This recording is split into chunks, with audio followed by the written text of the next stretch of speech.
이번 시간에는 징기스칸의 지혜와 일생을 알아봅니다.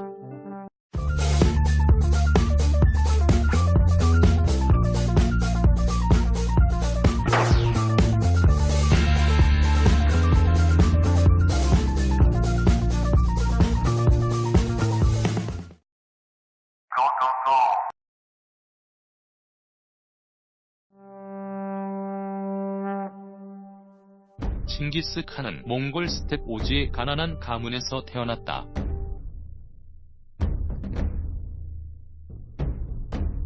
(1160년대에) 태어나 태무진이라는 이름을 얻었고 9살 때 부족장이었던 아버지의 피살로 가장의 임무를 짊어질 운명에 처한다. 그는 이미 10대 때 불만에 찬 몽골 전사들을 규합하기 시작했고 주변 유목민들을 용감하게 무찔러 명성을 날리면서 머지않아 몽골인들 사이에서 칸으로 추대될 만큼 지지를 얻었다. 1200년대에 이르면서 경쟁 관계에 있던 주변 부족들을 대부분 복수시키는데 특히 매우 강하던 타투르족은 거의 전멸시켜버렸다. 이제 칭기즈칸은 100만이 넘는 몽골의 유목민 부족을 지배하게 됐다. 그때 그의 나이는 44세였다. 그후 그는 서해를 공격 항복을 받았고 금나라를 공격 항복을 받는다. 그 후 서유로 방향을 틀어 종교 활용 정책으로 비교적 쉽게 정복한다. 그후 중앙아시아의 호라즘 왕국을 멸망시켰고 부하 장수 제베로 하여금 러시아를 치게 한다. 이때 너무 멀리 간 제베 장군과 연락이 끊기기도 한다. 다시 서해의 반란을 잠재운다. 이런 정복 전쟁으로 칭기즈칸은 로마 제국의 역사 전체를 통틀어 모든 황제가 정복했던 것보다 더 많은 땅과 백성을 정복했다.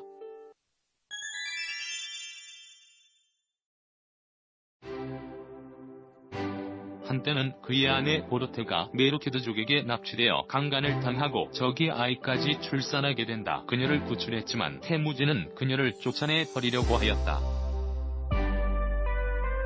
하지만 이때 칭기즈칸에게 어머니가 충고하였다. 초원은 더럽거나 주한 것을 가림없이 모든 생명을 받아들인다. 충고를 받은 태무진은 깊은 생각에 잠겼고 그녀의 잘못이 없음을 깨닫고 그녀를 영원히 본부인의 위치에 두었으며 그녀가 낳은 아들도 자신의 아들로 인정한 큰 도량을 보였다.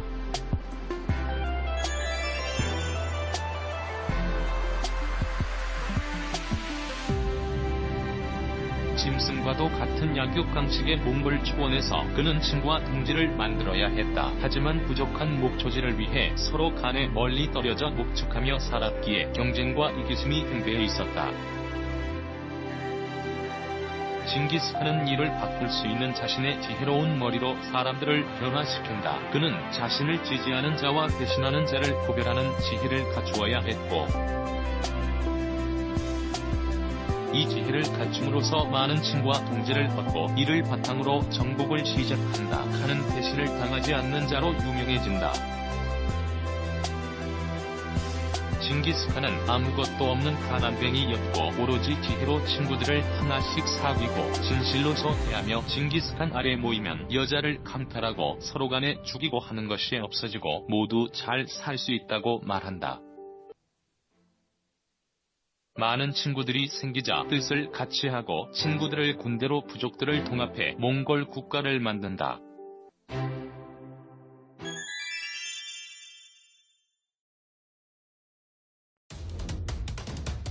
칭기즈칸은 지연과 혈연을 무시하고 각 단위의 조직의 리더인 지포장, 천호장 등을 만들고 그 조직원들이 스스로 뽑도록 했다. 오늘날의 민주주의 형태이다.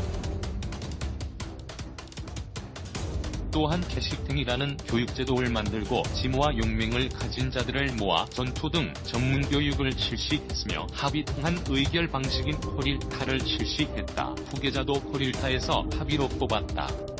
칭기즈칸은 신하나 부하장수가 단독으로 칸을 만나는 일이 없게 하였다. 이렇게 한이 한쪽으로 어그러진 결단을 내리는 일이 적었다. 그가 꿈꾸는 나라는 차별 없고 남의 것을 빼앗아 독식하는 자를 용서하지 않는 나라였다.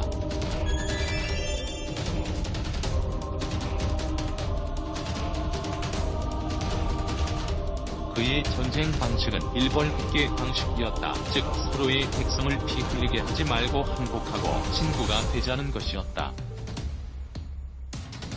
항복하지 않거나 그의 제국 건설을 돕지 않는 부족이나 국가는 몰살시키는 방식을 택한다. 교류도 거부하고 사신들을 죽이고 항복도 거부한 호라즘 왕국은 몽골군의 대학살이 실현되었다.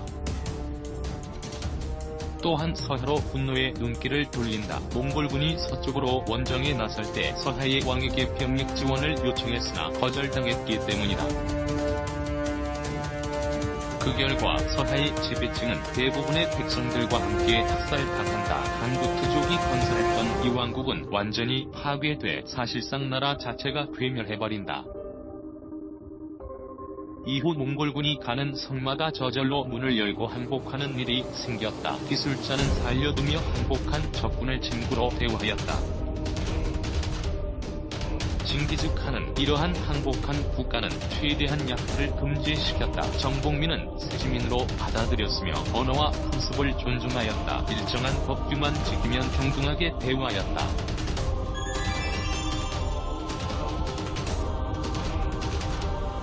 칭기즈칸은 늑대의 먹이 사냥법과 매 빠르게 급소를 공격하는 전략을 익힌다. 말도 작은 말을 채택하였으며 암말을 선택하여 젖을 전쟁 중에 식량으로 사용할 수 있게 하였다. 또한 지구력이 좋은 거세말을 썼다. 군사적 통합을 위해 부족들을 혼합해 재조직하였다. 능력 있는 리더를 뽑고 그들은 병졸들과 동일한 생활을 하도록 하여 혼연일체가 되게 하였다. 또한 부족장들의 권한을 약화시키고 칭기즈칸에 대한 충성을 강화시킨다. 부대원 중 누구가 포로가 되면 해당 부대원들이 반드시 구출하는 규칙을 정해 실시하여 단결력을 강화시켰다. 역참 제도를 만들어 1000km 밖의 군사를 통제했으며 적군의 더 좋은 군사기술은 빠르게 습득하였다. 그는 숫자는 적으나 빠르고 용맹한 군사로 3배, 4배의 적을 이길 수 있게 만들었다. 전리품도 징기즈칸에게는 10분의 1만을 배당하고 나머지는 부하병졸들에게 주어 사기와 의욕이 충천하게 하였다.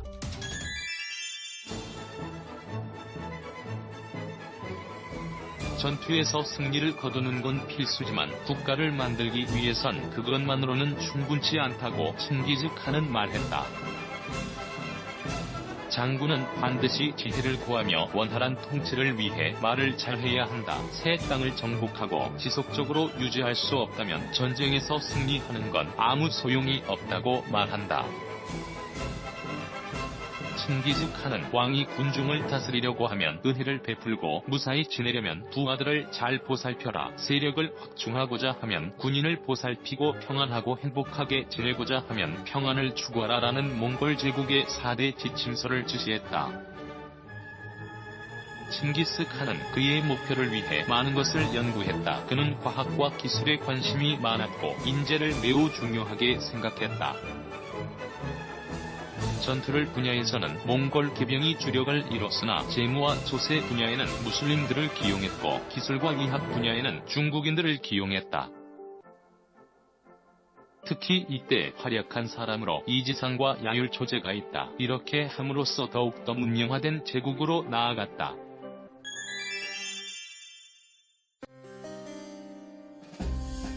칭기즈칸이 부족에서 추방되어 어려운 시기를 보낼 때 그와 그의 가족은 불칸 칼든 산에서 하루하루 연명하고 있었다. 이때 그는 산의 기운이 자신을 돕는다는 것을 느낀다.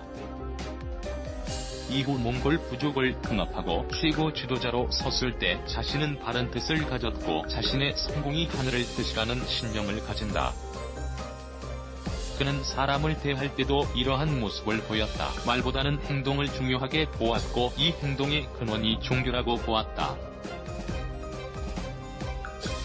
이 생각은 나의 종교를 존중하듯이 타인의 종교도 존중한다는 사상이 되었고 이 신념은 더욱 커져 올바른 종교의 길을 가지 않는 모든 나라를 정복해 하늘의 뜻을 알려야 한다는 사명감으로 발전한다.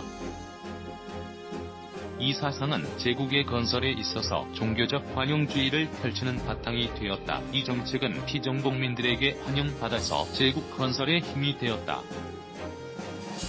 그의 이 사상은 유럽의 계몽주의 이후 미국의 사상에까지 영향을 준 것이 분명하다. 징기스칸의 놀라운 지혜를 알 수 있다.